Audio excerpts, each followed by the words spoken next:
আর এই ঘটনার পর গতকাল রাতেই হাসপাতালে যান শুভেন্দু অধিকারী। তার সঙ্গে ছিলেন সুকান্ত মজুমদার, অর্জুন সিং, অগ্নিমিত্রা পাল এবং রুদ্রনীল ঘোষ। হাসপাতালে যাওয়ার পর কি বলেন শুভেন্দু অধিকারী দেখুন। সিদ্ধিনাথ গুপ্তা নিজে এসেছিলেন এডিজি এবং আইজিকে নিয়ে। তারা আমাকে এবং সুকান্তবাবুকে অ্যাসিওর করেছেন যে সিসিটিভি ফুটেজে তারা ক্লু পেয়েছেন। তদন্তের স্বার্থে বিস্তারিতভাবে আমরাও জানতে চাই, আপনারা বলবো না।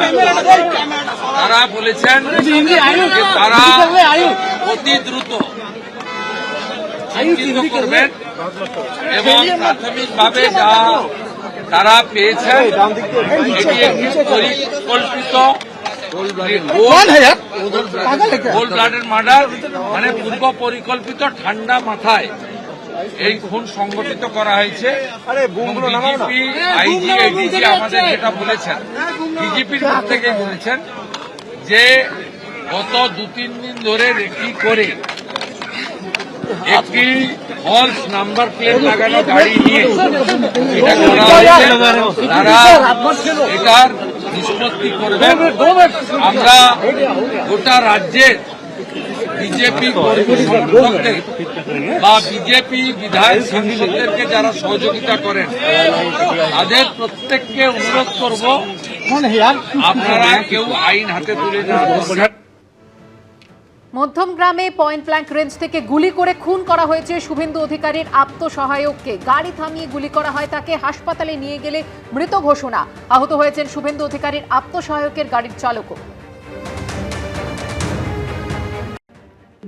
আমরা এখানে রাউন্ড দিচ্ছিলাম, হঠাৎ আমাদের ইমার্জেন্সি থেকে একটা কোর্ট বই অ্যানাউন্স হলো যে দুজনকে একজন মানে গুলিবিদ্ধ অবস্থায় নিয়ে আসা হয়েছে। তো আমরা নিজে ছুটে এসে দেখি চন্দ্রনাথ রথ, যার আইডেন্টিটি পরে জানা গেল, কারণ ওনার সঙ্গে আরেকজন যে ছিলেন তিনি নামটা বললেন, হি ওয়াজ বট ডেড, কারণ ওর বাঁ দিকে 2টো গুলি লেগেছেন। আরেকজন যিনি ছিলেন তার মানে 3টে গুলি, একটা ডান হাতে, ডান দিকের বুকে এবং পেটে। ওকে আমরা সঙ্গে সঙ্গে ইমিডিয়েটলি রিসাসিটেট করে ফ্লুইড চালিয়ে স্যালাইন দিয়ে প্রেশার ওষুধ দিয়ে আমরা এখান থেকে অ্যাম্বুলেন্সে করে একটু শিফট করেছি। সঙ্গে সঙ্গে বিজেপির কর্মসমর্থকরা এসেছিলেন, ওনারা প্রচন্ড রকম সাহায্য করেছেন। ওনাকে আমি যতদূর শুনলাম অ্যাপোলোতে শিফট করা হয়েছে, কিন্তু চন্দ্রনাথ রথকে কোনোভাবেই বাঁচানো যায়নি। যখন উনি এসেছেন অলরেডি ব্রড ডেড। আরেকজনের গুলি লেগেছে বুকের ডান দিকে, পেটের ভেতরে এবং ডান হাতে, 3টে গুলি লেগেছে।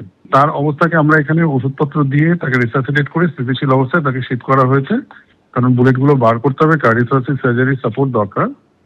সেই জন্য ওনাকে এই অবস্থায় আমরা শিফট করেছি। যখন শিফট করা হয়েছে তখন তার অবস্থা একদম স্থিতিশীল ছিল। চন্দ্রনাথ রথের 2টো গুলি লেগেছে ওনার বুকের বাঁ দিকে, এবং এই 2টো গুলি একদম হার্ট ফুটো করে গেছে বলে ও আর বেঁচে নেই। গুলি লেগে সঙ্গে সঙ্গে মারা গেছে। ও যখন নিয়ে আসা হয়েছে ইজ অলরেডি ডেড। এবিপি আনন্দ এগিয়ে থাকে, এগিয়ে রাখে।